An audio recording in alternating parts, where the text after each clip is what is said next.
concrete walls. There's a place for us where we could go, where we could be alone.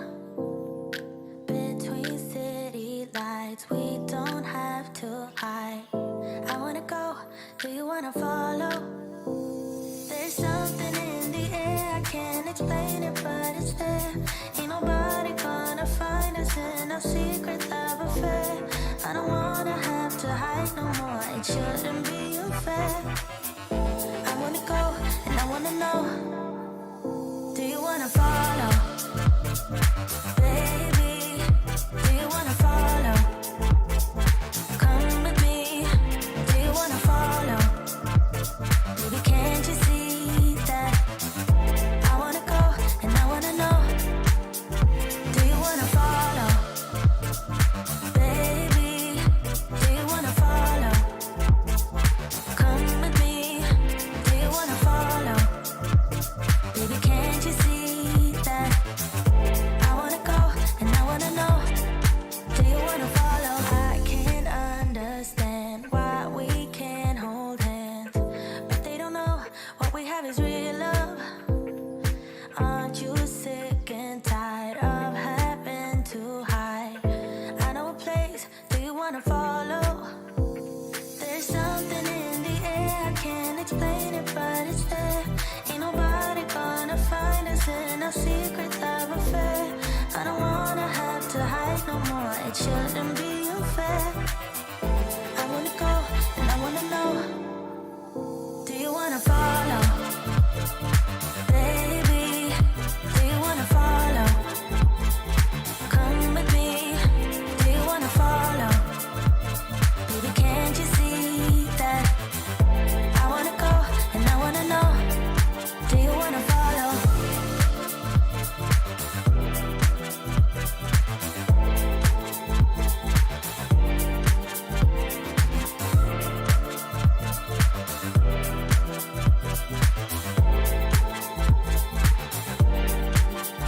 Do you wanna follow? Baby, do you wanna follow? Come with me, do you wanna follow? Baby, can't you see that? I wanna go, and I wanna know, do you wanna follow?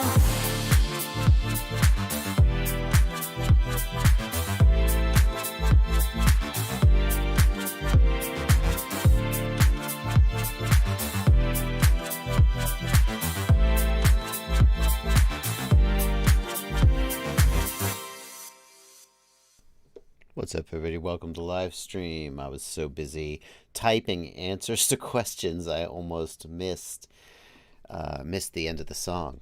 What can you do? It's very nice to be here with you guys on a Monday evening or a Tuesday morning, depending on where in the world you are. I didn't catch the name of who it was, but he said he was in Australia and it was 9 in the morning and it was too hot to touch the pavement. We have the opposite problem here. We got some snow last night. I don't know if anyone heard. I didn't move. I didn't move to the south because I wanted to have snow. I know that's not a lot of snow for you people who come from up north, but this is more snow than I signed up for.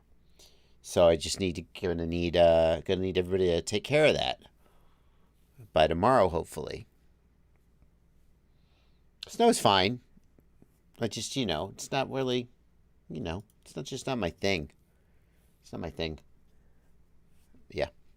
Yeah, let's see here. What do we got? Tomorrow, high of 43, mostly sunny. 48 on Wednesday, very nice. Gonna have a couple. It's gonna be a rainy day, unfortunately, but it is gonna be warm. That's good. So the snow will be gone, and then back down to 35, 30. Jesus, get some sunny days. That's nice. A big block of sunny days. I would love to say I'll be out flying, but it's gonna be so cold. What can you do? That's what they say in YouTube school. Oh, hang on. I don't want to ruin. Oh no, I'm gonna ruin the surprise. That's what they say in YouTube school. Is start the live stream with a discussion of the weather and a big long static image of the the weather screen. That's how to keep that retention. Celsius, please. Nope, sorry. Sorry. We got Fahrenheit. We got Fahrenheit. I do Celsius sometimes, but today Fahrenheit. Guess what I'm working on? Guess what I'm working on behind me? Wait a second. I think the camera is even going. Hang on. Oh, what is that? Who recognizes that? The lights aren't really on. Oh, yeah. Yes, sir. Get rid of that. There we go. Who knows what frame that is? Bonus points if you can actually identify it. It's a cinema. That is true, Kent J. Boom! Kent J is correct. Look what I did. Look at that. I got a new thing. I got a new thing for my stream. I figured I spend so much time answering you guys' questions that what if I came up with a way in OBS to put your questions up on the stream? Yeah, so that's what we got. Oh, there we go. That's what I got. So we're gonna do. Yeah, that's pretty cool. Welcome to the live stream, everybody. I'm so happy that you're here, and I'm happy to be here with you on a Monday evening. I got your chat right here. I got the beautiful, beautiful sausages in the Discord right over here. The slightly more attractive people over here, if you will. And if you want to make sure that I get your message. Wait a minute. Oh, when I pop out the chat, the super chat goes away. Well, there's a $sign down at the bottom of your screen. You can hit the super chat, and you can. Oh, there we go. You can. I got all the streaming. I got all the streaming going on. Yeah, hit that $sign at the bottom of the page and leave a super chat if you want to make sure I get your message. But I will be taking everybody's messages. We're going to start with this message from Bastian Sonderman. Oh, crap. Now I have to find it up in this other window. Oh, that makes things more complicated. Can I search for it? What if I do filter? Bastian Sonderman. There we go. Bastian Sonderman asks, can we please talk about DJI Canvas Mode OSD to put pressure on cadecs? Yeah. I mean, it's not going to have any effect, but we can do that. We could do that. We could try. I don't think cadecs really is in charge of that. I don't think cadecs is really in charge of that. I think that DJI is doing what they're doing, and cadecs is doing what they're doing, and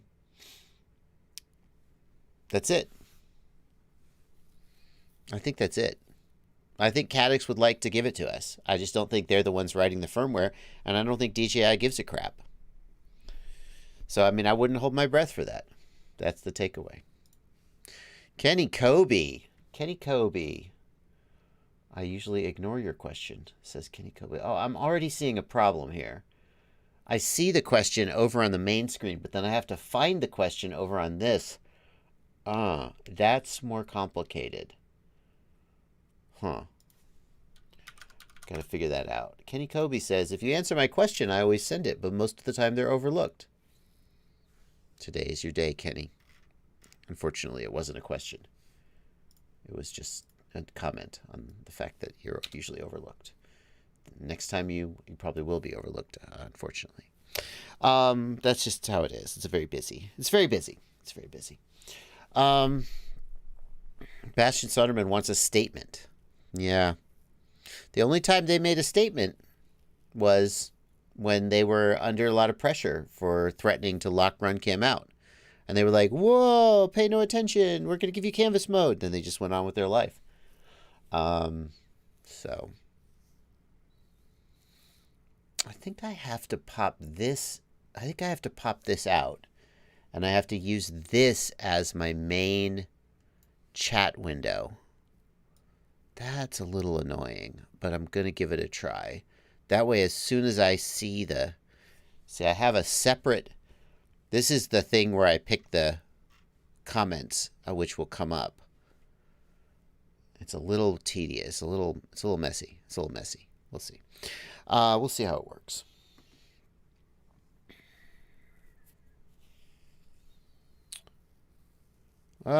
What causes the first 3 beeps to happen 2 times, then the last 2 beeps? This is a BLK32 ESC.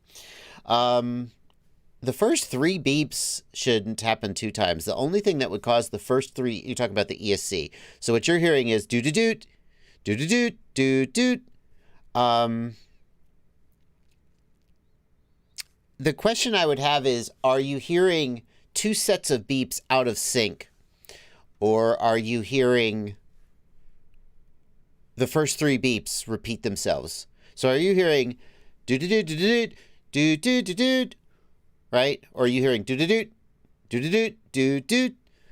If it's literally repeating the first beeps, that means it's power cycling, basically. And that's almost always like damaged hardware, unfortunately. Praxis Gamer 01 wants to know, is the Flea 14 Plus a good FlySky receiver? Yeah, it's one of the best. I think it's one of the best FlySky receivers. I don't fly a lot of FlySky, though, so I mean, I'm not 100% sure. But yeah, I think it's a good FlySky receiver.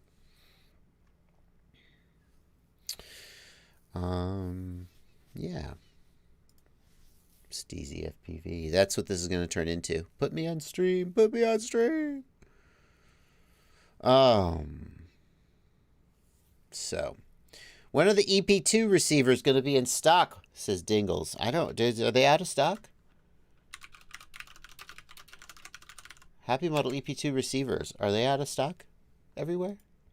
Out of stock. Yeah. What about that new Beta FPV? Does Fatboy have them? Does Fatboy have them? 3-pack. Add to cart. Yo, Fatboy FPV has them. I'm not even going to give you the URL. Fatboy FPV has them. If you're looking for them, there they are. They're out there. They're around. EP3 is not a thing. EP2 is not. No. The EP1 and the EP2. Yeah. Yeah, they're out there. Motop says, I just upgraded my TX16S to Edge TX. The main screen doesn't have much on it. Can we get an updated video on how to customize your radio after you move to Edge TX, like widgets and so forth? Oh, that would be a great video. That would be an amazing video for me to already have made. That would be a great video for me to already have made. Yeah, I made that video. Motop. Here it is. Boom. It was released on, I don't have the date here. Let's see. Oh, shoot. See, that's going to be annoying. Where's the window? Motop. See, now is he in the... Yeah, he's in the Discord. Motop, here you go, buddy. Boom, there's your link. That's how to do it. That's how I like to do it. What if I put this over here? Oh yeah, this might work. There's no maximize button either, is there? How do I maximize this window? Yep. Look at the weather. Complain about your plugins. No, I need to be looking at it.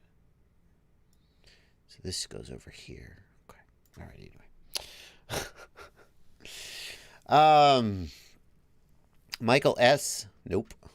See, it moved. I missed it. We got a lot to learn about this system. We'll keep working on it. Michael S. asks, what's the best AIO or stack to use with a Tooth Fairy 2 frame? I mean, best is a strong word, but I mean, if you're going to get the Tooth Fairy 2 frame, which is by FPV Cycle, let's look. Tooth Fairy 2 frame. Let's just look at what Kebab recommends, right? Oh, does he? So he probably would have you use the Darwin FPV stack that he sells. That's a 5-inch. Like if I was going to build one of Bob's frames and I didn't already have a flight controller in mind, I would probably go with what FPV Cycle sells, which would be this flight controller and 45 amp ESC. It seems like that's probably tailored. Yep. So that would be the one I would lean towards, if only because Bob Ruge sells it.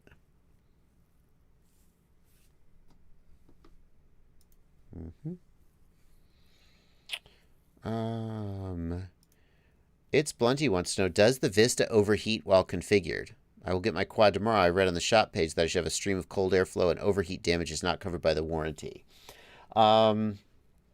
I've never killed a Vista by overheating it. I think it will shut down.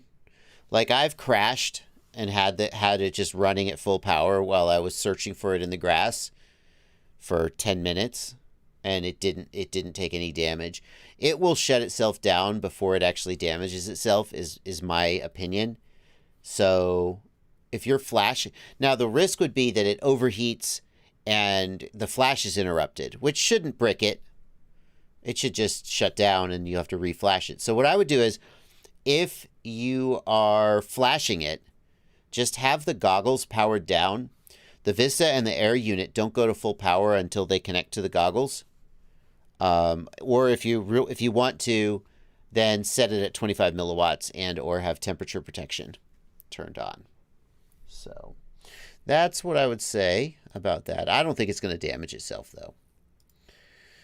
We got a super chat here from Chase Barnes. Thank you for a $5 super chat, Chase. What KISS flight controller and ESC would you recommend for a 6S freestyle quad with Cadix Vista and ExpressLRS?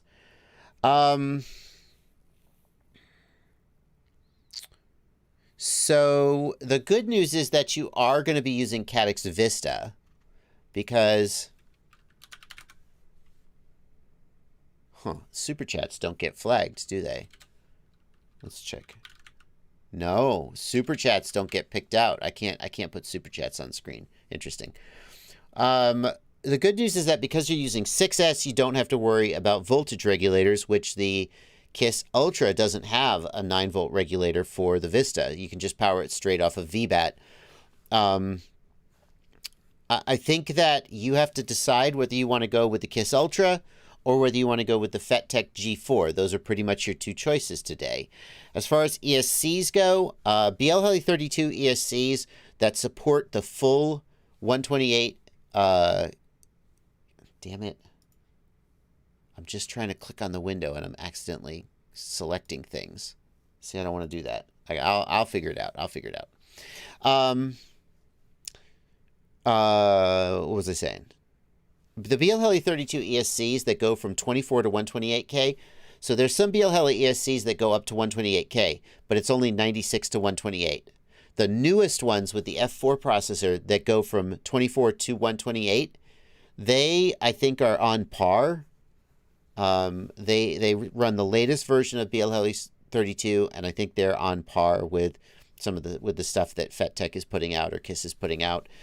KISS fans will disagree and tell me I'm crazy, but you know, the KISS Ultra, it works fine with BL ESCs. Ultra does have the thing is today I think I would lean towards the Ultra because the Ultra is a little ahead in terms of the development of its firmware. FetTech is working on updated firmware, but I think Fedorov is closer to like actually having like true release firmware. So I think I would lean towards the Ultra, but and some good F4 based BL32 ESC. That's what I would. That's probably what I would lean. Doug McLeod can't find the PowerPlay DVR in stock anywhere. Are there any other goggle-mounted DVRs you'd recommend? Nope. Doug McLeod, not really. Not really.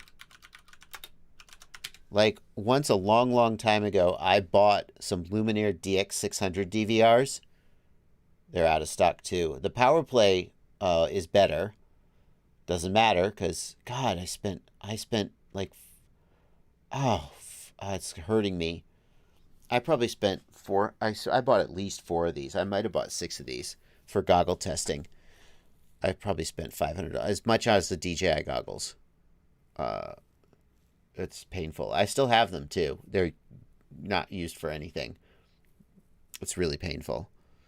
Anybody want to buy? Do you want to buy one of these? Hey, do you want to buy one of these?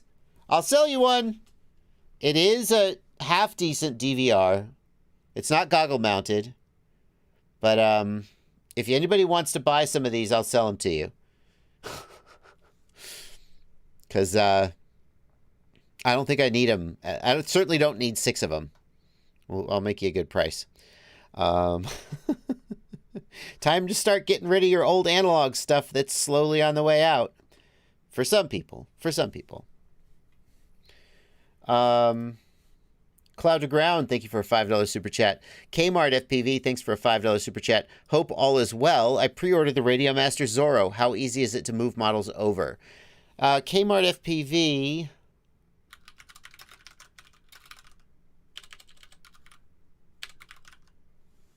T16, Jumper T16. Kmart FPV.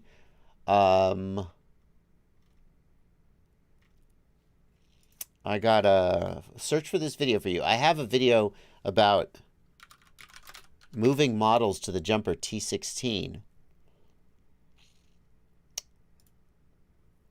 Oh, that video probably is that that video could go private. That's not really relevant anymore.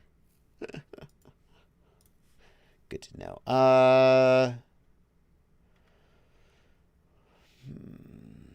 How to bind and set up. Here's why I'm switching. Set up and transfer models. This is how you do it. Kmart FPV.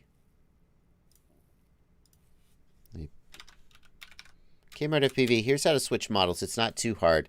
One of the things you're going to need to keep in mind, though, Kmart, is that the Zorro won't have the same switches as potentially as your radio. So you may have to remap some of the switches, but Leo Ponce with a great question about, is it bad to remove the DJI goggle antennas every time I use it? Will the SMA connectors go bad? Yeah, SMA connectors have a maximum number of, have a rated number of mating cycles. It's a really low number too. I haven't verified this. I should verify this, but instead I'm just going to repeat it here on the stream. And then if I'm wrong, someone will correct me and life will go on. But I've heard that the rated mating cycles for an SMA connector is like 50 times. Now that doesn't mean they just are dead after 50 mating cycles, but it does mean that after a certain number of times of taking them off and putting them on, taking them off and putting them on, they do wear out. What some people like to do is put an adapter on there, just a little SMA to SMA adapter, like a right angle or something. But that adds some loss too, but at least if it wears out, you can replace it. It's why I like to use antennas like the iFlight Crystal, which you can just leave them on all the time. It's very convenient.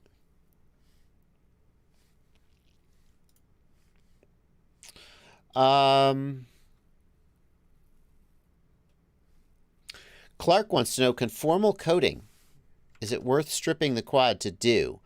I think it's a pain in the ass. Where did my window go with my chat? Wait a minute. Damn it. So, there it is. So annoying. I got some kinks to work out with this, this new technology. There we go. Is it worth stripping a quad to conformal coat? I mean, why do you have to strip it? Why do you have to strip it? Can you not conformal coat it as it is? Just paint it on? Why are you stripping it? Because then you're just going to put it back together again, right? And maybe I don't understand what you mean by stripping it, Clark. Yeah, just paint the conformal coating where it needs to go. And then you're good to go. Personally, I don't conformal coat most of my stuff because I can't be bothered. And just try not to fly. But now there's snow on the ground and I'm not flying. So it's also cold out and I'm not flying. Conformal coating won't make me be any warmer. Wandering Wheelman, thank you for a $5 super chat. Best frame and motors from a Mobula 6 toothpick conversion. Once again, I mean, don't you just have to go with FPV cycle? I mean, it's hard to argue that someone's going to be better than them. But do they have an 08? They don't have an 8mm motor. So you're trying to do a Mobula 6 toothpick conversion. What do you actually mean by conversion? Because they've got like a light. This would be a great 1S motor. But this is a 13mm motor, not like an 08 motor on the Mobula 6. I mean, I think there might be other motors out there as good as Kebabs for toothpicks, but I doubt there are better. Right? I doubt there would be better.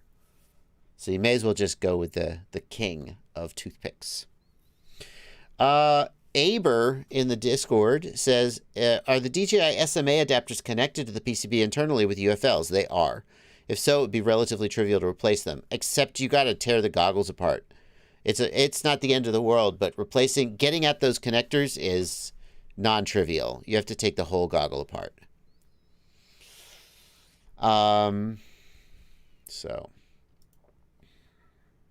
Dean T says, will you be making an in-depth setup video on Betaflight 4.3 when it officially lands? Yeah, and I really ought to get on that because, frankly, it's going to drop any day now or week now. So, Demenis wants to know, what is the highest gain omnidirectional antenna? There is no real answer to that. Omni antennas always put out signal in a 360-degree ring, okay? As an omni antenna's gain increases, the vertical sort of size of that ring gets narrower. So instead of being like a big fat donut, a high gain omni antenna is like a narrow thin disc. But you can increase the gain of an antenna arbitrarily, and it's still an omni. You could have an 18 dBi omni antenna. Now, what's that going to be actually good for?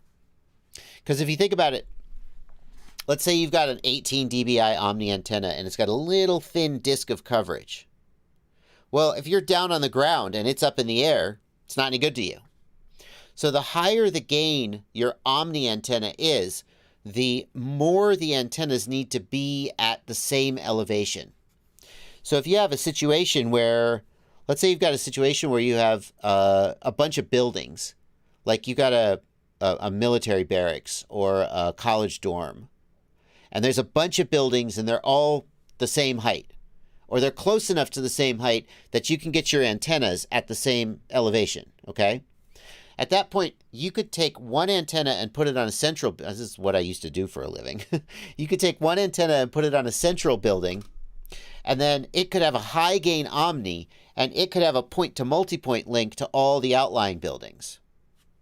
Okay?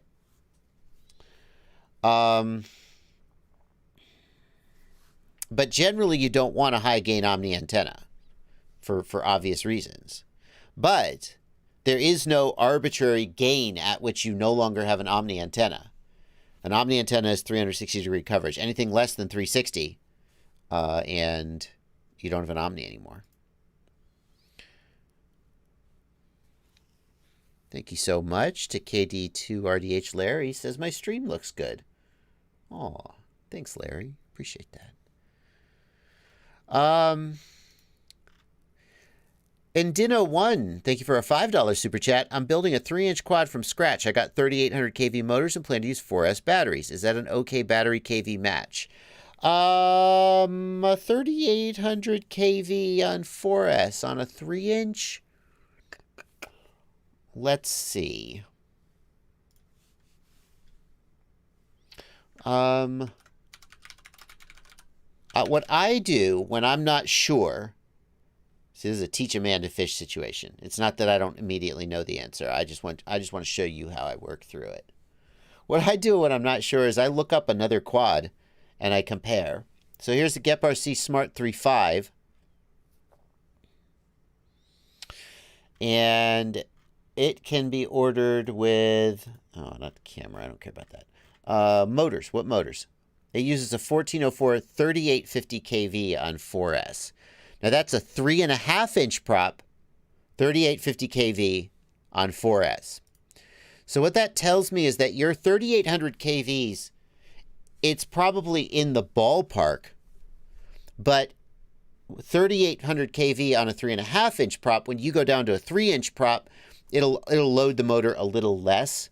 You're probably in the ballpark for the kV, though. That seems like an okay setup. Yeah.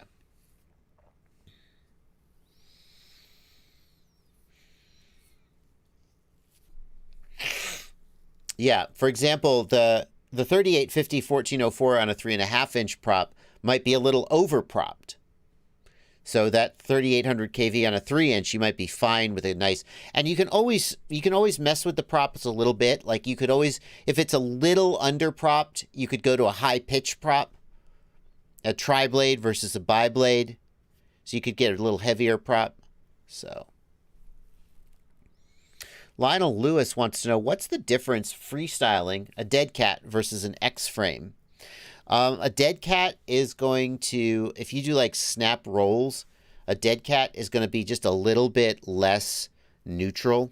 Like it's going to have a little bit of mixing of yaw and roll. So when you do like a snap roll move, it's going to want to have just a little bit of yaw, and the PID controller is going to need to take care of that.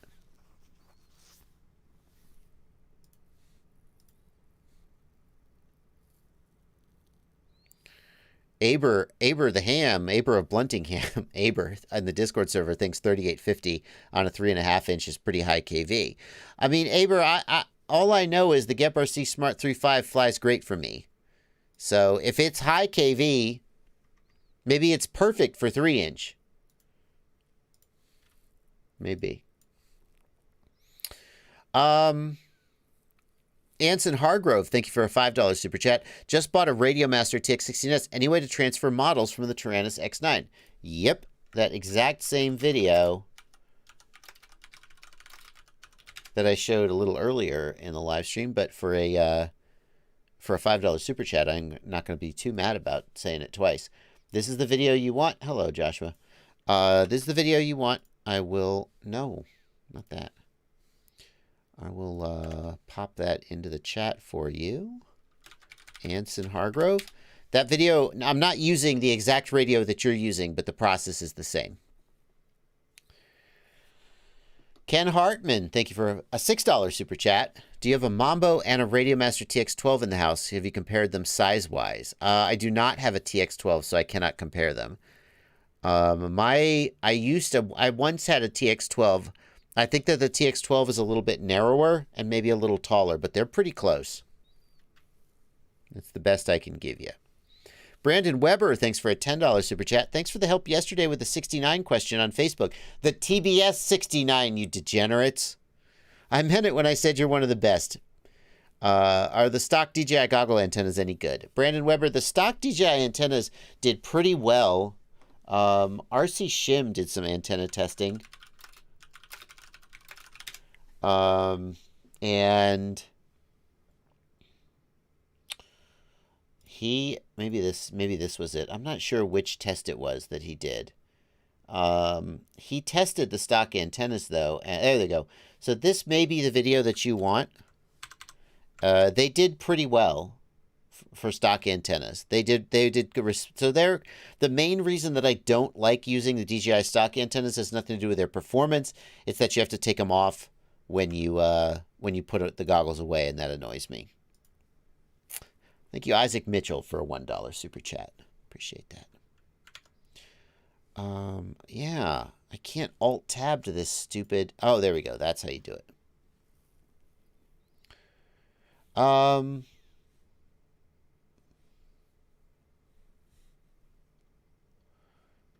Let's see here. People in the chat are wondering about Dragon Link. Why don't I...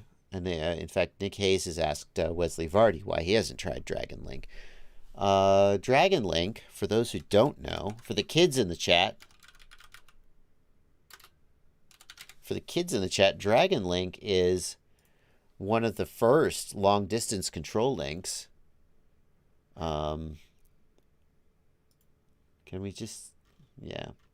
Uses 433 and 915 megahertz. And you know, a true long-range system with telemetry, control, mission updates, mission planner, etc. The reason that I don't use it is, well, first of all, it's always been super expensive. I don't know how much it costs today. I don't have the impression that it is really being updated.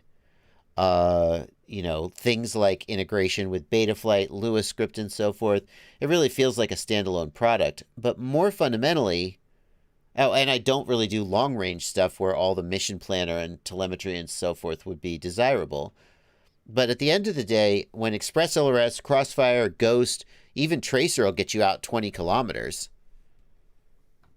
So I want the system that is tightly integrated with my sort of FPV culture. I want the ExpressLRS devs to be working with the Betaflight devs, to be working with the EdgeTX devs, to give me awesome, fun, interesting, cool things. Like a great example, and this is not directly relevant, but a great example is canvas mode in HDZero. Betaflight OSD not supported. The people say, rubble. And HDZero says, okay, or Fat Sharks, whoever did the work, they're like, okay, they make it happen. And now we have canvas mode support in HDZero, and we can have our Betaflight OSD back. Well, that's the kind of thing that happens because HDZero is listening to and participating in the FPV community. ExpressLRS. I went on a rant and I said, hey, can we have S-Bus output from the ExpressLRS receivers? Rebel. And we didn't exactly get that, but they made it output inverted crossfire so that you could use it on a Whoop flight controller that only had an S-Bus input. That's the kind of thing that you get when they're tightly integrated. And, I mean, I don't know a lot about what Dragon Link is or isn't doing, but I don't know a lot of people who are using it. And I don't have the impression that they're, like, integrated into the FPV community in that way. Also, it's expensive as shit. Cobra 4829 says Dragon Link is $366. Blech. So, Dragon Link has great performance. I fully expect it would go further than Crossfire, but who cares? Sway on FPV. Nope, see? Stop moving. Sway on FPV says, can I use the Amber sound pack on EdgeTX, or will it say welcome to OpenTX instead of Edge? Also, JB sound pack update. Sway on FPV. You can use Amber on EdgeTX. It will say welcome to OpenTX, though. I don't think Amber has... Does Amber have a welcome to EdgeTX? Yeah, Brandon RC says, some people are selling their Dragon Link because they can't find receivers in stock. Seems like a dying product or hard to come by product. They're afraid to even fly a model with Dragon Link because they cannot replace it if something happens. Yeah, that's... I don't know, but yeah, that's what I'm seeing, what I'm hearing. RC Test Flight uses Dragon Link, says Athix in the Discord. Well, RC Test Flight's a smart cookie. Yeah, Wesley Vardy points out, Dragon Link ain't going to do 500 hertz. Exactly. And nobody needs as much range as they have. Well, most people don't. Now, RC Test Flight uses Dragon Link, and I'm going to guess the reason that he uses it, number one, is probably just because he's been doing long range since before Crossfire was a thing, I would guess. But also, he is probably, I know that he uses Ground Station. He uses, you know, all the telemetry and mission planning and all that stuff that Dragon Link is so good at. So,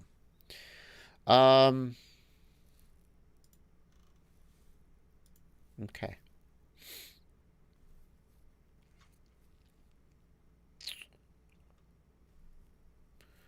Was Michael Rollins here? Michael Rollins is in the chat. Good to see you, Michael.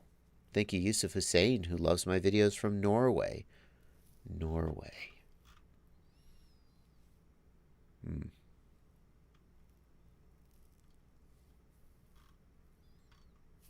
Has the window stopped updating now? Did I pause it? Oh, I paused it. I see. When you pause it, it literally stops updating. It doesn't just stop scrolling. Got it. Okay, good to know. Sorry about that. I was like, why are there no chats coming in? Have I ever used a Tango 2 V1? Damn it. Damn it. There we go. Have you ever... I keep clicking on the wrong thing because it keeps moving. Did you ever use a Tango V1 with screen? Would you recommend it for use in 2022 with Crossfire? Was it just a huge gimmick? I'm not a big fan of having the screen built into the controller. I knew some people who flew with it and liked it. There are people who want to like maintain a spatial awareness around themselves while they fly, really like it. You see, I don't know if you guys have ever seen some of these videos of like the military drones. There are some of these like the tiny little helicopter drone that was on UAV Futures channel. A lot of those, they'll have like a screen right here on your chest and it'll drop down. And they might even have like sticks right. Doesn't look right. They might even have sticks like right here. I don't know. But a lot of those guys don't like to have goggles on their face for whatever reason. Like, because they like to be able to see what's going on around them. So fine. So the Tango 2, the Tango 1, like might appeal to someone like that who just wants to have a screen that they can look down at, but they don't want to have goggles on their face. I don't think that's most FPV pilots, though. I think it was clever, but I don't really... Now, the thing is, the Tango 1 had the ability to output image to goggles and just use it as a receiver. And that's fine, but then in this day and age, we have Rapid Fire and Fusion, which are much, much better receivers. So I think Tango V1 is a novelty in this day and age.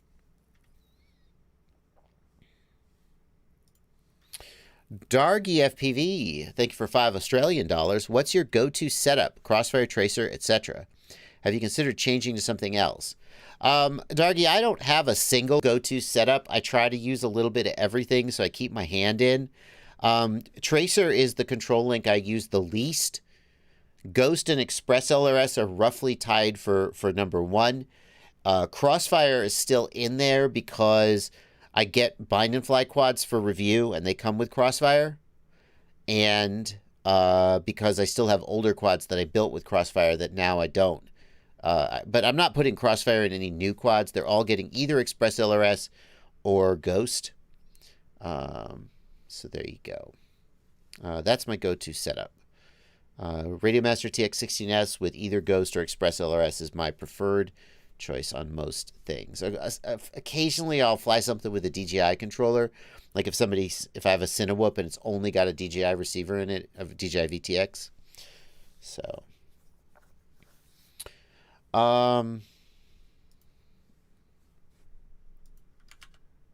GQ for Life wants to know, is there a way to change the order that Lua scripts show up on the script page? Can I click and move them? No, you cannot. You can't. I don't think so. I think it's like alphabetical. I think it's alphabetical. I'm not actually sure, but no, I don't know of any way you can change them. Shiam Vadyar wants to know, what's the big deal about 500 milliwatts on the new Nano receiver from Crossfire? It's that it will have ultra long telemetry range, so your telemetry will last as long as you're controlling for long range pilots. For typical FPV pilots, doesn't really matter. Brandon RC says, why Ghost ExpressLRS over Tracer? Okay, let's do this. And in order to do this, I'm going to bring up this comment.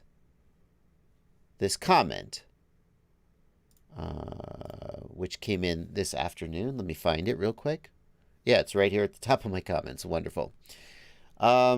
Excuse the swearing in the comment. On my video about ExpressLRS, putting ExpressLRS on the Tango, this person responded, that's nonsense. Use Crossfire and Tracer. You have the best long-range link, the best latency, and 250 hertz. And for people who don't know, FLRC is faster than Lora. By the way, Lora stands for long range. First of all, I started the video by stipulating that Crossfire was the best. And I started the video by saying, I don't know why anybody would switch to ExpressLRS. I was being sarcastic because obviously some people want to do that for whatever reason. But there are factual issues in this comment. Let's take them one by one. Does Tracer have the best latency of any control link? Chat? Mark Spatz, are you in the room? UAV Tech? Are you there? Does Tracer have the best latency? This is a fact. This is not up for debate. I don't think it does. I think UAV Tech's testing.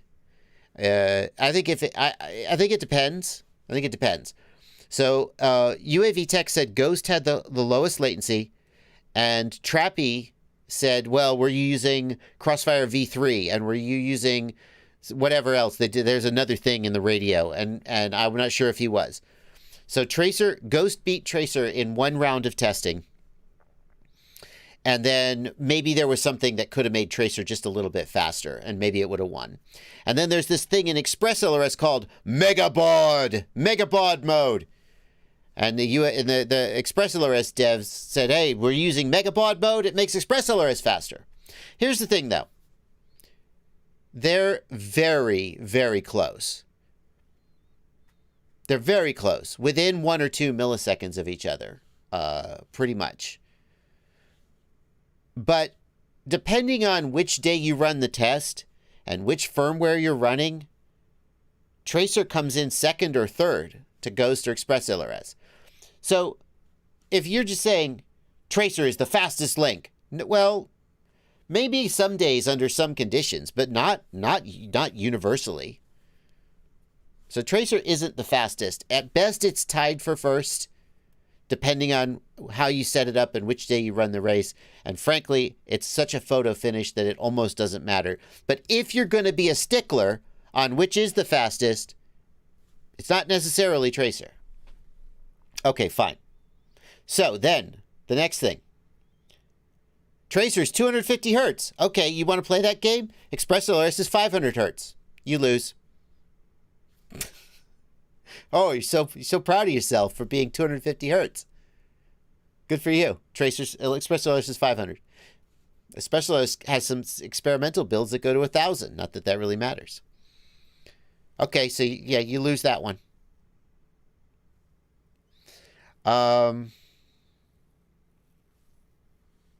Then, what do you mean my tool is broken, Brandon RC? Is that not your question? Did it read the wrong question? Is it not you? I don't know. Anyway. Oh,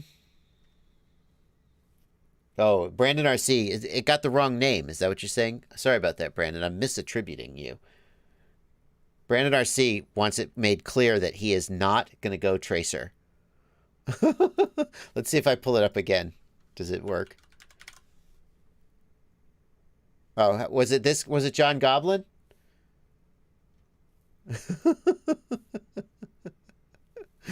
Maybe it was John Goblin. Sorry, Brandon. My chat tool is misattributing you. I apologize for that.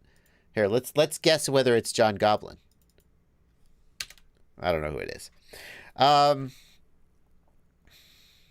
Okay, so then FLRC versus Lora. Okay, so first of all, who cares?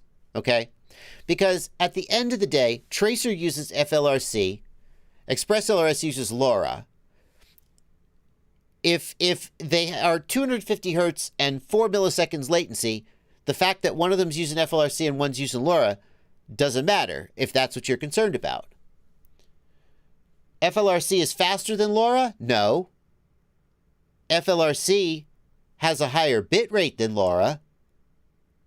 But because TBS Crossfire uses such gigantic packets, you actually get worse latency. Or close, even though FLRC is much faster. So, nope.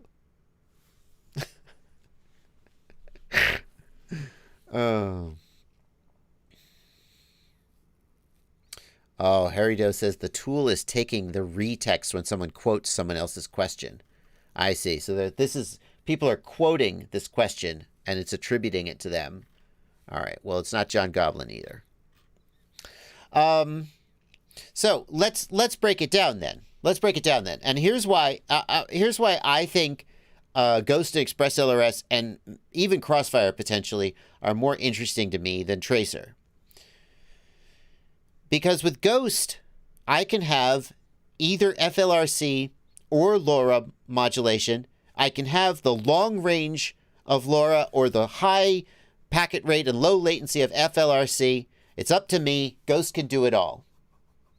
And ExpressLRS today only does Lora, but ExpressLRS is engineered to be so efficient that it still can achieve the same latency or better latency and packet rates as Tracer on FLRC. So why is Tracer interesting? Why is it interesting? You want long range? Ghost ExpressLRS can do that. You want high speed? Ghost and ExpressLRS can do that. Tracer can do high-ish speed at medium-ish range, and it has to go all the way up to 1 watt to get there. It's not that interesting. Tracer was only interesting when the alternative was Crossfire at 150 hertz. And then it was like, you can have Crossfire at 150 hertz. Well, really 50 hertz, because Crossfire 150 hertz doesn't go that far. You can have Crossfire at 50 hertz for long range, or you can have Tracer at 250 hertz for racing and medium range. Your choice, customers. Enjoy the choices we have laid out for you. There are 2 of them. And Ghost came along and went, well, actually, you could just do both. And no one seemed to care. I don't know why. No one seems to care. Ghost, the package that Ghost offers is so good in terms of its performance. I have no idea why it is not more popular, but it isn't. It's not more popular. Fair enough.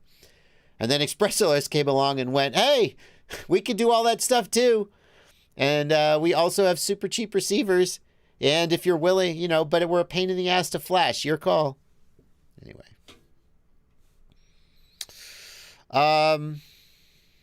Yeah. And as Doghouse FPV points out,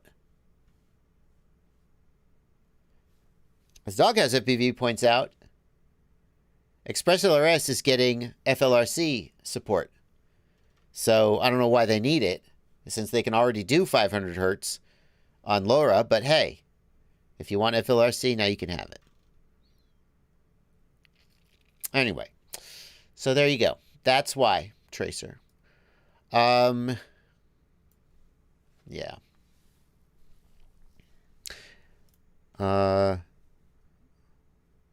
But I still like Ghost. I don't know. Maybe I just like to root for the underdog. Maybe I just find it a little bit of a pain in the ass to have to compile new firmware when I flash my damn receivers. Anyway. Shadow Rider 1, thanks for a $5 super chat. This question's going to be it's going to be a surprise. I haven't seen the end of it. I come here for knowledge that I don't understand, but your presentation is this a compliment or a criticism? Let's find out. Your presentation is awesome. Oh, yeah. Woohoo! Thank you also to Jam Stewart 2604 for a big $50 super chat. Big $50 super chat. Just saying thanks for everything. Anthony DiStefano, thanks for a $5 super chat. Why would BL Heli not see 2 of my motors on my 250? Multimeter tested, all connected fine. Well, multimeter, I'm not sure. Yeah. What flight controller is it, Anthony DiStefano? That's my first question for you. What flight controller is it? If it's the Beast H7, try disabling bidirectional D-shot and see if that fixes it. I'm going to guess, Anthony, that you put the Beast H7, not the F7, but the H7 on there. And then it has an issue with D-shot. And that's what's biting you. That's my guess. That's my guess. Ben Scogan, thanks for a $5 super chat. Will the Nazgul Evoke F5X Squished X keep the props out of camera? I'd like to stay away from the dead cat. No, it will not. That's the whole point of the dead cat. The props will be in the camera on the Squished X.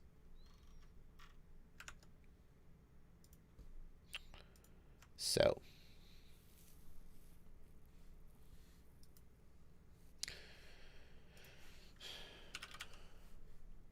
Wild FPV wants to know, do you have any idea why my DVR has a ton of breakup when flying one quad and almost clear when flying another?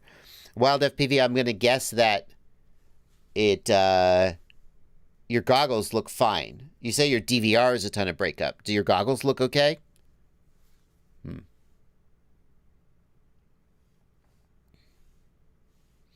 FPV Dartian asks, do you reckon Trappy brought Lora to Tracer because of Ghost? Or do you think it was always their plan to release Lora sometime after initial release? No. Good question. No. Trappy absolutely brought Lora to Tracer, not because of Ghost, but because of ExpressLRS, in my opinion. When Ghost came out and Tracer was released, Tracer wasn't ready yet. I believe Tracer wasn't ready yet, and I believe that Tracer was released in a rush because Ghost was they wanted to get the jump on Ghost. I don't know that for a fact, but that's how it seemed to me at the time. And Trappy said, and I'm not going to go find you the direct quote for the conversation, but I said to Trappy, why the hell don't you put Lora into Tracer and compete with Ghost? Because they're given the best of both worlds, and you're giving one or the other. And he said, don't worry, you're going to see Lora in a year or two. Nobody's going to even remember Lora. FLRC is where we're all going to be. Nobody's going to care about Lora. Now, I don't know why he thought that. He was adamant that the same way, like he didn't. This is my analogy, not his. Like the same way that Apple removes the headphone jack from the phone and says we're all going Bluetooth headphones now, and everybody goes, "No, you son of a! How dare you take my headphone jack?" And Apple goes, "Yeah, you'll see. Don't worry. Give us a year or two. You won't even remember the headphone jack." And they turned out, they're like, "Oh, yeah, we all use just wireless earbuds now. How about that?" Apple was right. Trappy he seemed to be making a play and saying, FLRC is the wave of the future. You think Lora is good now, but you're going to see nobody's even going to remember it. And so that TBS is considering, or even says they will, put Lora into Tracer is a big backpedal. It's a backpedal. And I believe that it's pressure from ExpressLRS that's doing it. And pressure from their customers who are threatening to leave for ExpressLRS. And their customers are not threatening to leave for Ghost, because in every survey that I've seen, Ghost is like a very, very small percent of people using it. Except that MultiGP National survey. So it seems like top racers use Ghost disproportionately. But in just normal surveys of, hey, what do you use on Facebook? Ghost is usually far behind the other four big ones. So I don't think Ghost was putting pressure on TBS because people weren't really buying it in big enough numbers to represent a threat. But I think that ExpressLRS absolutely did put pressure on them and represents a threat. And here's the thing. What happened? What happened when TBS put Lora into Tracer? It's at 50 hertz. Why is it at 50 hertz? The same reason that Crossfire Lora is 50 hertz.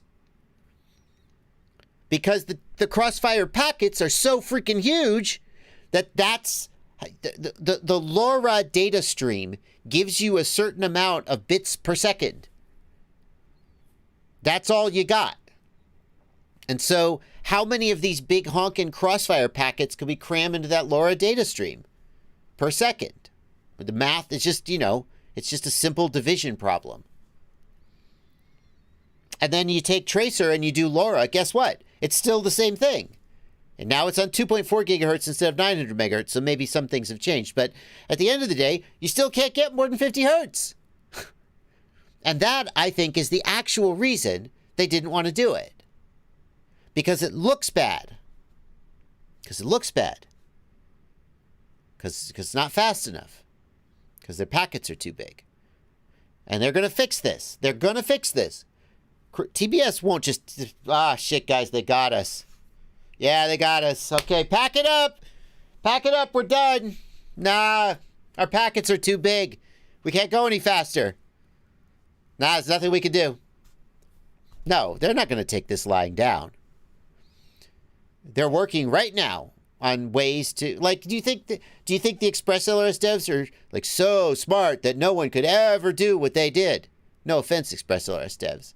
They've done many, many clever things. It's all open source. So if TBS really wanted to make Crossfire more efficient, they could just peek over the wall, look at what the ExpressLRS guys did, and then they'd probably come up with something even better. But for now, they're absolutely on the back foot, I think. Good question, FPB Darchin. Thank you for that question. Oh, ooh, that was a good rant. Is having props in the FPV camera really that bad? No. I don't care about it for FPV. You know who does care about it? People who are professional, like cinematographer people, they will often share the FPV feed with the director of photography or the director or the client. And they may not want to see props in view because they'll be like, is that what it looks? Is that what it's going to look like? And then you're like, no. The GoPro is going to capture a different image. And they're like, well, what can I see the GoPro? And you're like, no, you just got to look at this crappy image. And it just doesn't look good. So. Going back to this question from Wild FPV, only the DVR has breakup and only on one quad. The only thing I can think that it might be is something related to NTSC or PAL. If one has a PAL camera and one has a NTSC camera. That's the only thing I can think of.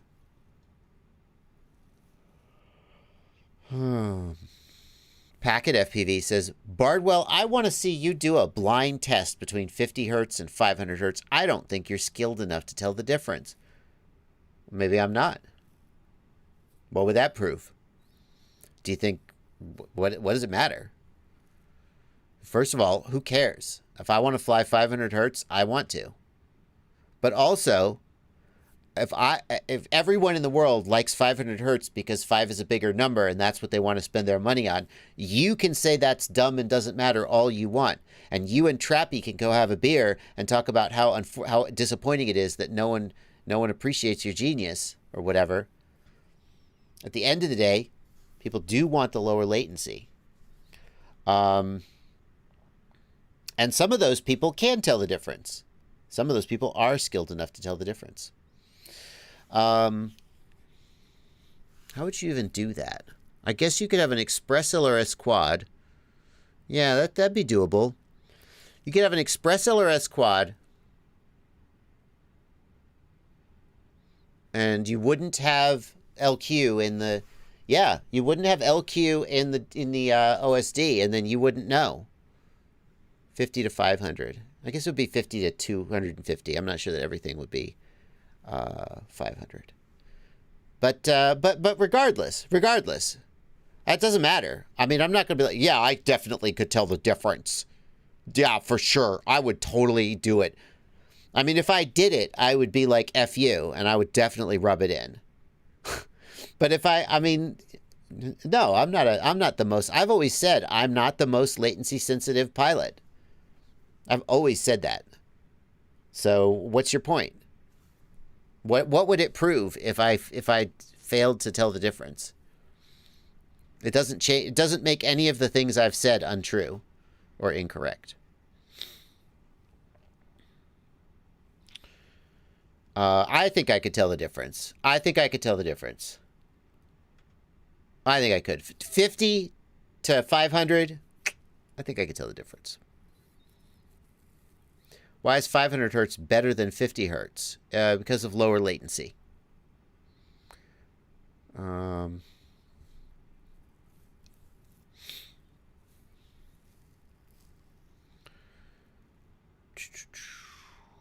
mean, I think I thought I could tell that. I mean, the thing is, I've never done a blind test. And you can never rule out, like, placebo effect. So I thought I could tell the difference between Crossfire going from 50 to 150, but yeah. I do think that there is no appreciable difference between ExpressLRS, ExpressLRS, Tracer, and Ghost running at 250-ish hertz The fact that one of them might be 4 milliseconds latency and one might be 6, I don't think anybody could notice that. But I do think the difference between 50 and 250 or 500, I think I could figure that. I think I could do that in an AB. What's my Daytona FPV wants to know what's my go-to ExpressLRS receivers and module. Receivers, almost all of my ExpressLRS receivers are EP2. The main reason I use ExpressLRS receivers is on micros because that ceramic antenna is so easy to mount and so compact. So my go-to ExpressLRS receiver is the Happy Model EP2. For a full-size bay, I think the smart choice is the Happy Model Slim Pro, or the Happy Model Pro. If we go to fpvknowitall.com, which is my website, fpvknowitall.com, we can see I've got a section on here about ExpressLRS, and I list some suggested ones to get.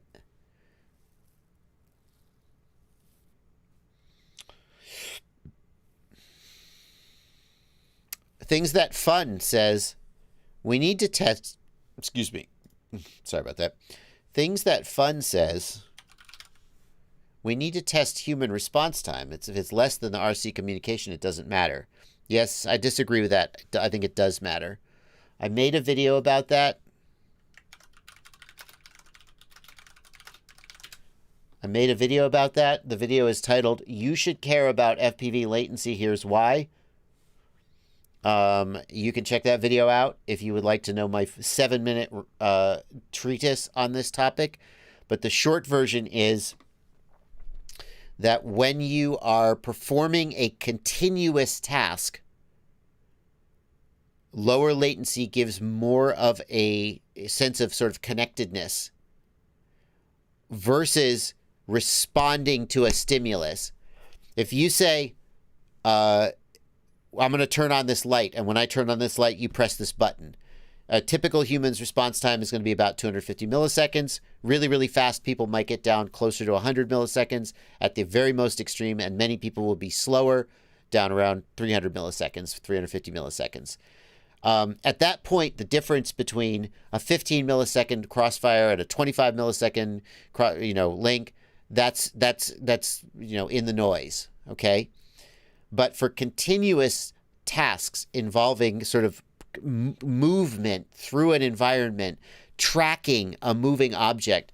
If I said, I'm going to put a dot on screen and I want you to put the mouse on the dot and it's going to move unpredictably and you need to keep the mouse on it, 15, 20 milliseconds of latency would matter. There was a test done. I always point this out.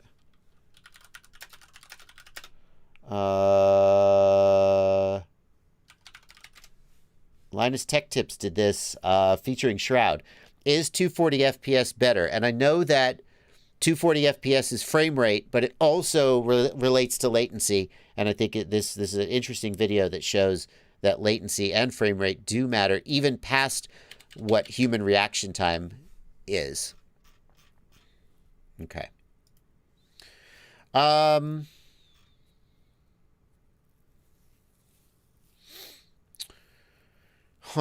got another problem. The problem is that when this is up, I can see over here who the patrons are versus the YouTube chats. But where'd the YouTube chat go? It's just gone. No, it's there. But the problem is that every so often I'll just glance over. I'll just glance over at the Discord and be like, let's give the patrons some love. Like, here's this question from PDX FPV, which kind of got lost in the noise. Let's see if I can find it. So I think I'm going to try a little bit different way of managing this. All right. PDX FPV in the Discord says, I have had 3 ESCs die in a very short time when they should not have. They all died in different ways. I'm wondering what would be causing this. Diatone F50. If I had 3 ESCs in a row die, the exact same type of ESC, I would assume that that manufacturer was having a bad run, and I would not buy that ESC anymore, but I would not blame myself. Of course, I don't blame myself for most things, because I am a narcissist. And I just assume that other people's problems are caused by them, other people, and not me. So, fair enough. I don't think I'm really a narcissist.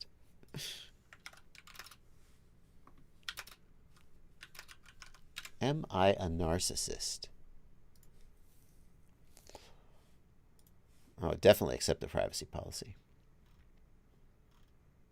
Okay, 40 statements. Let's find out if I'm a narcissist.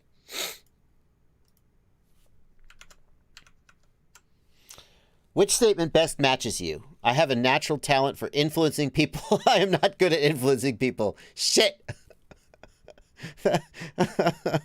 I mean, I am literally an influencer. Damn it.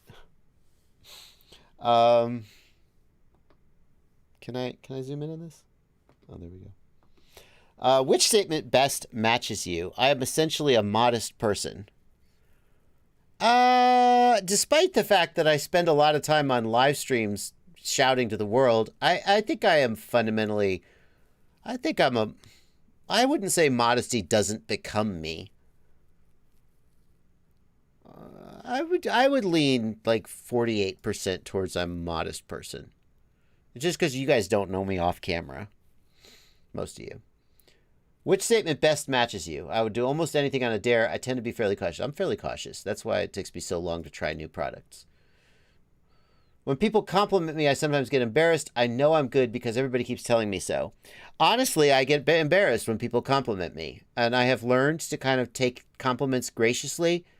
But most of the time when people compliment me, I wonder whether they're trying to manipulate me, or I think that maybe they just are too dumb to notice that their compliment is wrong, which I realize that's not accurate. You know, I'm worthy of compliments. I'm a good person. I can accept compliments with grace. So I get embarrassed. Which statement best matches you? Thought of ruling, if I ruled the world, it would be a better place. No. Definitely not. I can usually talk my way out of anything. I try to accept the, no. I often fail to talk my way out of things.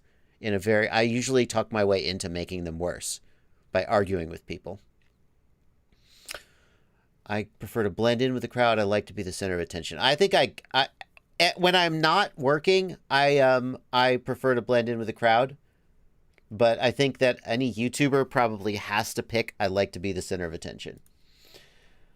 I will be a success. I'm not too, no, I'm pretty concerned about success.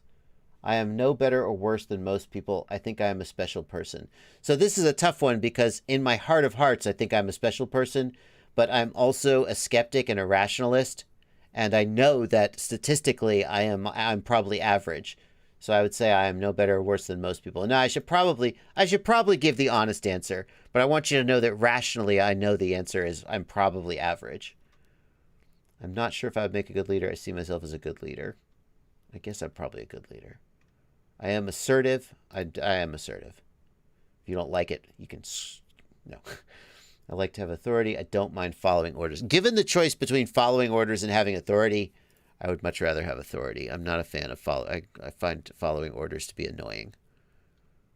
I work on that, but it's easy to manipulate. That's tough.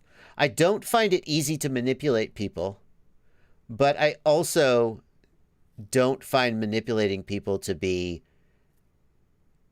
I don't manipulate my friends or family members. I think that's not okay. But if I'm trying to get a refund on an item and the customer service person doesn't want to give it to me, then I'm like, okay, how am I going to get this done? And that's fine. I'm going to go with friends and family members and say I wouldn't like it if I found myself manipulated. I don't think you should manipulate your friends, family members, and people who are close to you. I insist upon getting the respect that is due. I usually get the respect I deserve. Probably that one. I don't know. I'm not interested in showing off my body. No, I don't understand people most of the time, and I don't think I read them accurately or correctly anticipate their motivations. I am willing to take responsibility for making decisions. Oh, if I feel competent versus I just like to take responsibility. Probably that one.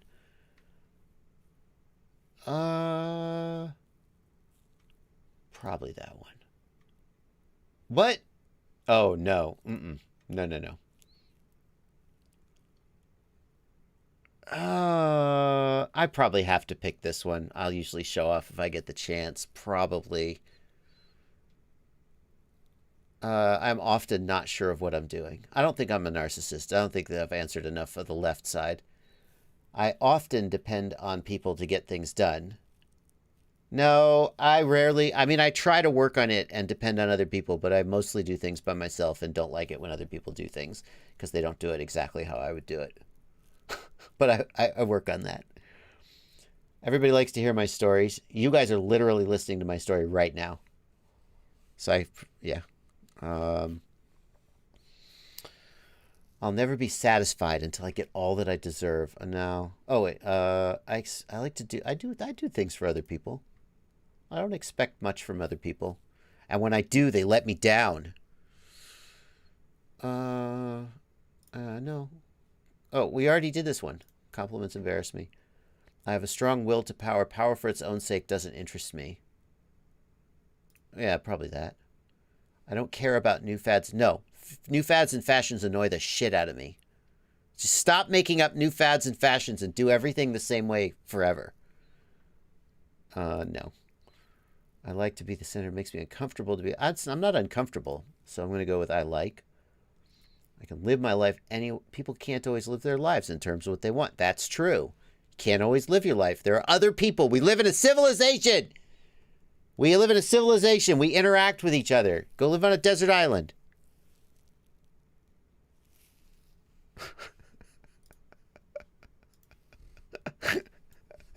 Discord is getting reflective. Oh, let's see. We're almost done. People seem to recognize my authority. Yeah, unfortunately, that's true. I'd prefer to be a leader.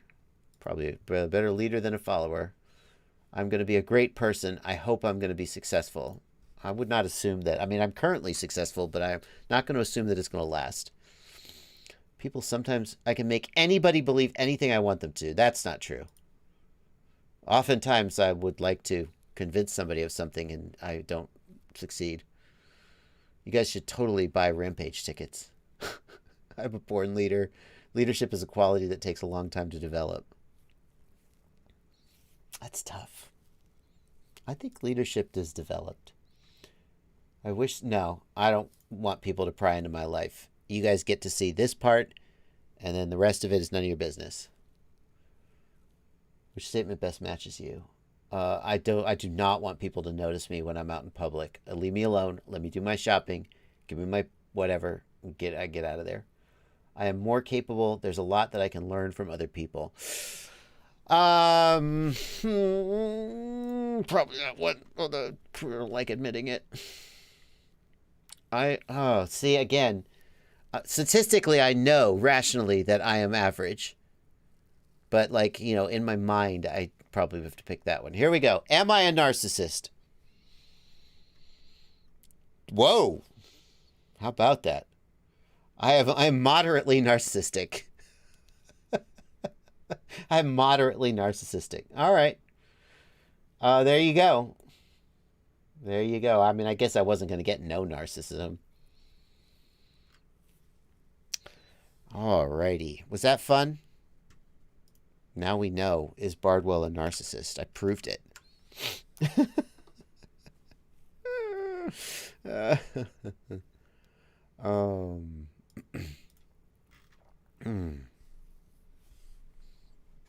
Alrighty. How do I clear that? Clear current overlay. There we go. All right. It took longer than I thought, but once I started, I had to finish.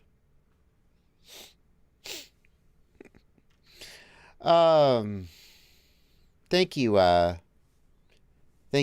Mia Tribe, for a $5 super chat. Based on the known specs, do you think the Zorro ELRS is a good choice for a beginner? Yeah, I definitely think it'd be an upgrade from a Beta FPV light radio. The thing about I think the Zorro's got a lot of potential. We'll have to see. I mean, we got to see it. Radio Master makes good radios, though. I think the Zorro's got a lot of potential. So that's what I would say about that.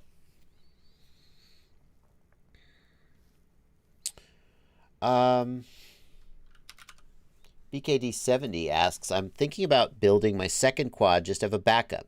Is an $80 frame better than a $39 frame? Not necessarily. Like, the more expensive frames, oftentimes you're paying for design time. Like, the reason that the TBS Source 1 is so cheap is because it was designed open source by the community, and no one had to get paid for the time and effort and testing. It was just all done. And so basically, that's the price of the carbon. There are $80 frames that have very nice design that you might want. And so in terms of, like, are they going to be more durable? Are they going to fly better? No. There's plenty of, like, the FPV cycle frame or the AOSRC frame. They come in the $60 range, and they're excellent. They're some of the best frames in terms of flight characteristics and durability. Now, maybe you decide that you want to fly an Impulse RC Apex, like Mr. Steele. And so you're going to pay, I don't know, it's like 110, I think. Depends on which options you get. Maybe you just want that frame. Is it better? Well, you just want it. Okay. There certainly are decent $40 frames out there. The main thing you're getting with an $80 frame is probably, I mean, the design, there are many crappy $30 frames that you shouldn't buy. So on average, a $60 to $80 frame is going to be better because that's just usually how it is. But no, there's no reason to, like, avoid a frame just because it's less expensive.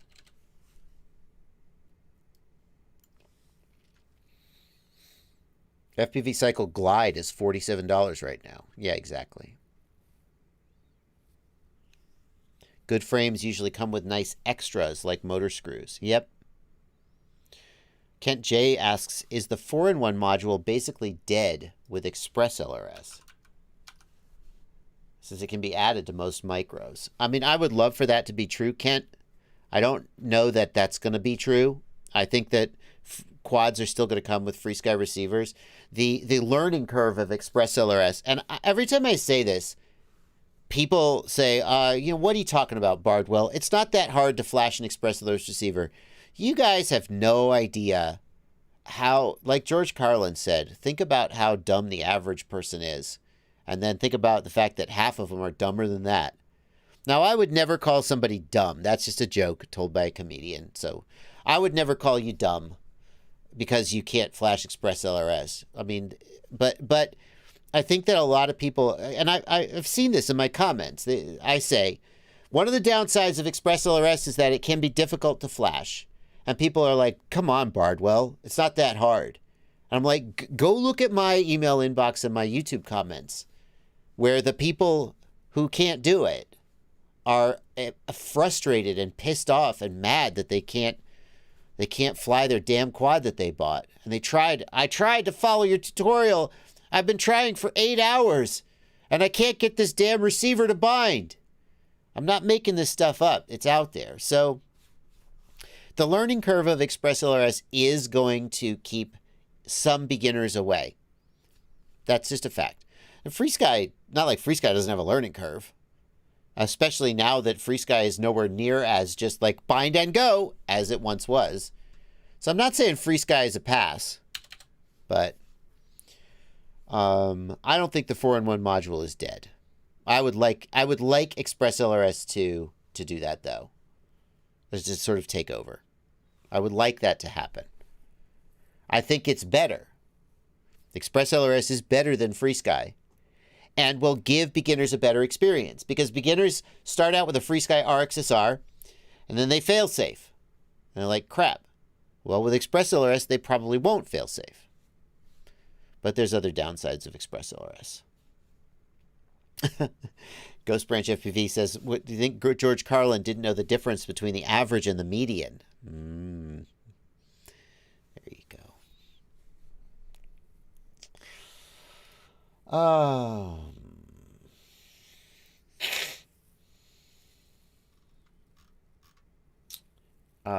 I missed who the comment was by. Oh, wait, I can search the comments here. Bad for Life says, yep, I just bind and flash my Crossfire through the controller, so I'm super used to just doing that. Yep, that's the #1 reason that I still use Ghost on my larger quads. It's almost a 50-50 for me. Like, ExpressLRS just feels cool. Like, I'm doing something cool. Look, I got this cool open source. Yeah. And, but then, and whenever I have to flash it, I'm like, oh, okay, hang on. Now, this new Wi-Fi flashing is hot. I actually recently, just today, I made a Wi-Fi network, a separate SSID for ExpressLRS. So if you ever come to my house, there's just going to be, you know, ExpressLRS as an SSID. And I'm going to put all the ExpressLRS receivers on it and use that. And that makes the flashing pretty easy, but it doesn't solve the problem of I'm out at the field. Here's the situation that keeps me using Ghost on my larger quads, where the size advantage of the ceramic antenna doesn't sort of tip the scale. I go to fly. I put the quad down. I plug it in. Boot-a-doop, doop, doop. Turn on the goggles down. Oh, no RSSI. No throttle movement. Crap. Oh, I got to update the firmware on this receiver. Yeah. Oh, oops. I forgot. Now, with Ghost and Crossfire and Tracer, I just go, turn the radio around, boop, update firmware. 2 minutes later, I'm done, and I'm in the air. With ExpressLRS, it's like, crap. I got to go back in the house. I got to go to my laptop. I got to get my phone out. Yada, yada, yada. That's the only thing. Yeah. You can't flash via the radio. I'm not saying that if ExpressLRS had over-the-air flashing, then that would just be it, and that would be my main thing. I'm not saying that exactly, but I'm saying that is one of the things that keeps me going back to Ghost on some of my bigger quads.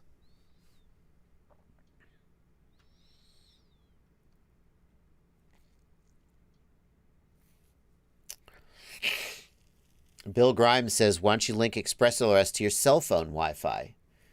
Okay, Bill, I had that idea. That's a great idea. I'm going to start a hotspot on my phone, and I'm going to use the same SSID and password as I use, and then it'll automatically connect. Now, how am I going to compile the firmware? I have to compile the ExpressLRS firmware for my specific receiver and module. Well, just pre-compile them and have them on your phone. Oh, okay, yeah. Let me just, every time ExpressLRS updates, do a compile for every receiver and module that I own, which is substantial. And then move that stuff over to my phone, my SD card on my phone, so that the one time I forget to update a receiver, I can flash it. It's not feasible. It's not good.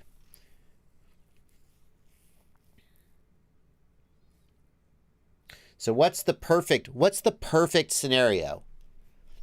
Now, it's tough because, like with Ghost and Crossfire and Tracer, there are like 3 receivers. So they don't need a zillion firmwares. But with ExpressLRS, there's a zillion receivers, so they need a zillion firmwares. Here is a thing that you could do. You ready? ExpressLRS devs, perk up your ears.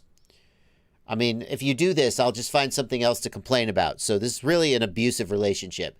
Just stop appeasing me. But here's what I would say.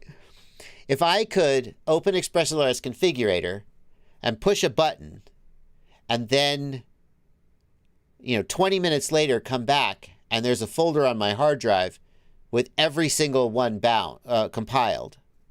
Or maybe, how big would that be? I don't even know how big that would be. I bet it wouldn't be that big, but I don't know. Or maybe you give me a dialog box, and I can check. I have the Happy Model EP receiver, Happy Model Slim, Beta P Slim. I check all the receivers and modules that I own, and I hit go, and you compile all of them with the same options for me. And you give me a folder, and I just put that folder on my phone, or I put that folder on my radio SD card. And then I can flash using the Wi-Fi. Why can't I flash my ExpressLRS receiver using the Wi-Fi in my ExpressLRS module? Why? You're already working on that, aren't you? There's already a pull request, isn't there?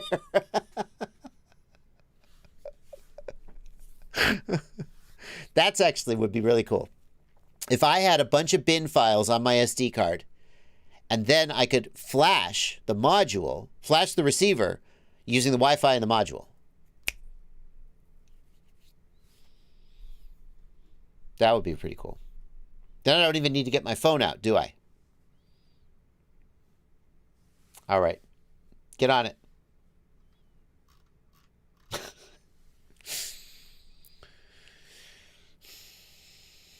Morning View. It has been a long time since I flashed a bootloader to an ExpressLRS receiver. Way back when I flashed a FreeSky R9 receiver, when I made that video, when I first got into ExpressLRS. Ever since then, I've just been using off-the-shelf ExpressLRS receivers from Happy Model, etc. I haven't flashed a bootloader in forever. So I haven't run into that problem.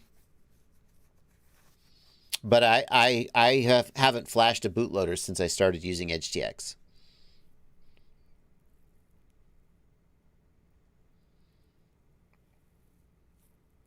Yeah, see, here's the thing. 661 FPV, you're absolutely right.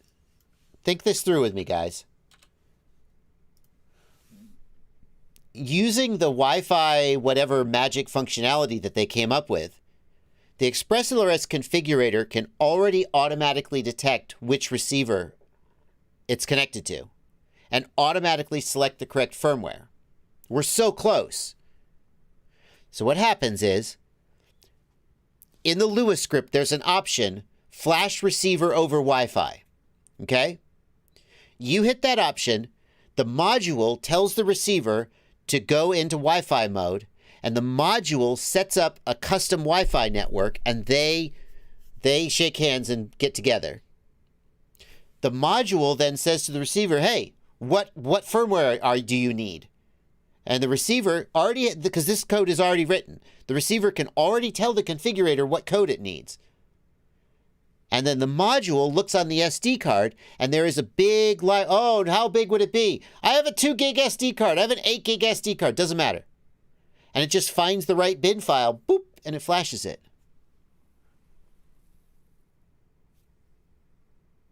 Someone's already working on this. See, here's the thing with ExpressLRS. Every time I have a clever idea, someone's already thought of it and is working on it, because my ideas aren't that clever. They're pretty fucking obvious. And it's just that no one actually has the time and energy to put into actually making them. Ideas are cheap. Ideas are cheap. Execution, implementation, that's where the money's at. I do have pretty good ideas, though. Hey, narcissist.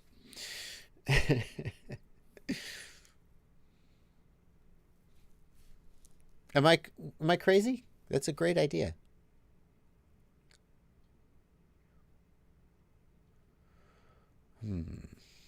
All right. Miguel T, thank you for a $5 super chat. I have the iFlight Crystal for my V2 goggles and a TrueRC 5.8 gigahertz left-hand polarized antenna. I mostly fly Caddx Vista. If I want to fly the DJI drone, what antennas should I use? Miguel, here's the thing. You can fly the DJI drone on those antennas. You'll get somewhat reduced range because they are 5 gig only. And the DJI drone has the capability to use 2.4 gig and get slightly better range. But you could just fly it on those antennas. Personally, I wouldn't be taking the antennas off. And I would be so annoyed at taking the antennas off and on that I would just keep the iFlight Crystal